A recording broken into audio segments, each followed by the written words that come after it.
Nauunawaan ko ang galit ng taong bayan dahil nasaksihan ko mismo kung paano minanipula ng House of Representatives ang budget ng Department of Education.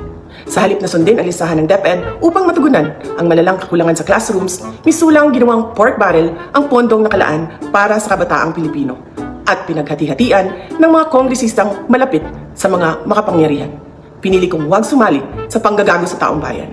Sa aking pagbitiw bilang kalihim ng DepEd, ininda ko ang kaliwat kanan na atake kasama na ang impeachment para lamang mapagtakpan nila ang katiwalian sa 2025 budget.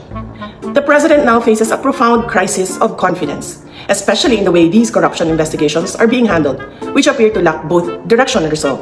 Hindi mo naman mapapababa si PBBM kung sigaw ka lang ng sigaw na BBM resign. So dahil sa nakakasanayan from 16 to 18 at yan ay yung huling baraha ng mga Duterte para may panalo nila at mapababa nila si PBBM, syempre, may gulong mangyayari. Nasa script lahat yan. Even yung paglabas ni Saldico kahapon. Nasa script yan.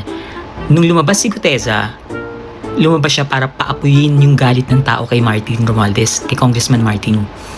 Ngayon naman, lumabas si Saldico para paapuyin lalo ang galit ng mga tao kay Congressman Martin at kay PBBM na sinasabi niyang may kinalaman dun sa BICAM insertion, which is, Diyos ko, vinito na nga.